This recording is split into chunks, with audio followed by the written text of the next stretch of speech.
Umamin ko, anak. Maling-mali na sinira ko yung party mo. Kasing ka na mo. Anak ko, meron. Dito ka na! Paano ka nakapasok dito? Madam Hazel, physical assault resulting in serious physical injuries po kasi yung sinasampa sa inyo. Kumusta yung interview? Hindi ako natanggap. Wala naman problema sa mga sinasabi mong trabaho, maayos naman yan. Pero hindi ko gusto yun. Kung madaling trabaho ang hanap mo, bumalik ka na lang sa FMP. Natanggap kang virtual assistant. Congrats! Thank you. Anong ginagawa mo rito? Classmate! Akala ko ba hindi mo na kailangan ng tulong mo? Laban ako sa San Rafael Doctors Hospital.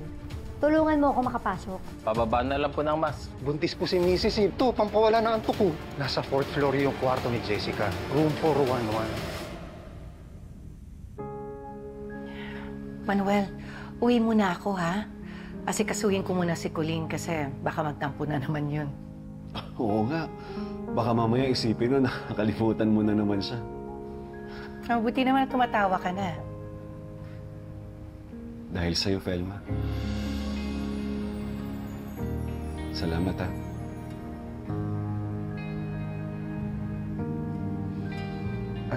Sige, hatid na kita sa elevator. Akin yung bag ko.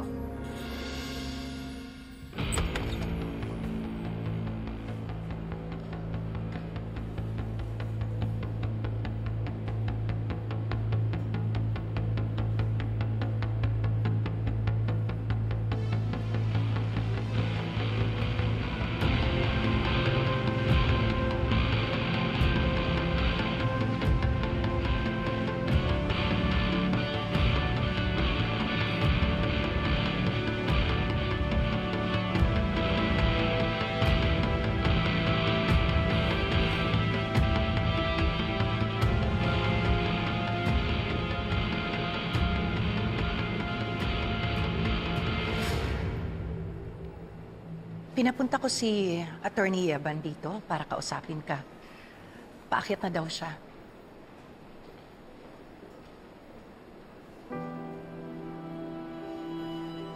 Oh, bakit? Gusto ko lang magpasalamat sa'yo.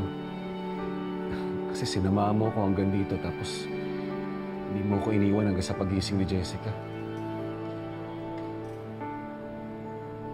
Salamat, Felma.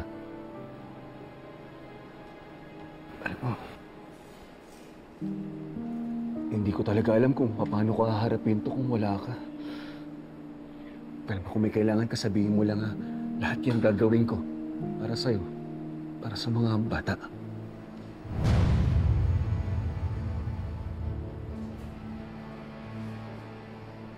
Mga hayop talaga kayo. Lalo ka na, Felma.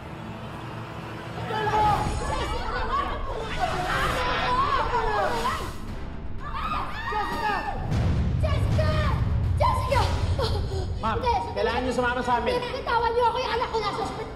Ayun ko, Hazel! Hindi ba sabang nangyari kay Jessica? Hindi lang physical na ito, sasampa ko sa iyong kaso! Murder o homicide! Huwag niyo po, lapitan, please. Dad! Anak ko yan! Yung sa asawa niyo naman po, physical assault resulting in serious physical injuries po kasi yung sinasampa sa inyo. That's up to 6 years in jail. Huwag mo kang isisi sa akin yung ginawa mo sa anak mo. Umalis ka na nga. Hindi na kayo nahiya. Dito pa kayo naglandian. Bitawan mo nga ako! Hindi, Sana! Narinig mo ba yung anak mo? Hindi ka ba naaawa sa kanya? Natatakot siya sa'yo! Sino ka? Magkakaroon ako ha? Magpakain na sa anak ko. Ha? Sino ka? Anak ko si Jessica! Fine, Felma. Misa ko na rin inagaw si Manuel sa'yo. Kaya sige, kaya ko sikmurain na agawin mo siya ulit sa akin, pero yung anak ko, hindi. Kaya wag na wag mo siyang gagalawin. Bago mo siya maagaw sa akin, magkakamatayan muna tayo. Hindi ko siya bibitawan. Iyakap mo na lang kay Colleen. Sige. Attorney! Hi. So sorry, I got stuck with several clients sa firm. It's okay. So, are you ready to talk about the case we're going to file against your wife? Opo, attorney. Hazel? Hazel! Hindi ka talaga titigil sa panggugulo, no?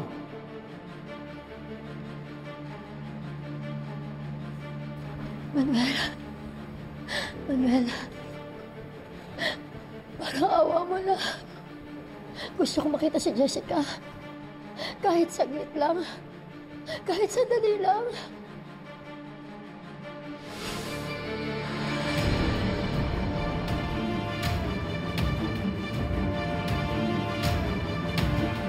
Gusto ko lang humingi ng tawad sa anak natin. Please, Manuel. Huwag mo naman ipagkait sa akin yung pagkakataon na yun. Maawa ka. Ba't tumayo ka dyan? Umalis ka na bago pa kita ipahila sa mga gwardya. Velma. Velma. Velma. Nanay ka rin. Alam ko nararamdaman mo rin kung ano yung nararamdaman ko ngayon. Tulungan mo kay Jessica. Parang awa mo na. Velma. Velma, huwag kang makinig sa kanya.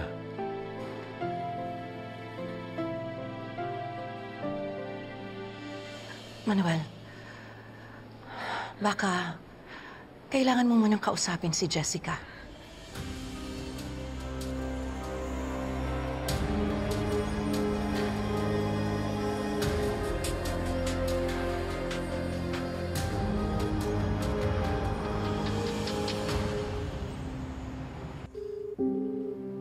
Kulin, ang sarap naman ng adobo mo sa kamatis. Ate Didang, si Nanay. Hindi man lang po siya sumasagot sa tawag ko o kaya nagte-text. Pinagluto ko pa naman siya. Eh, baka naman doon din matutulog sa ospital. Baka kailangan pa siya ni Jessica. O talaga?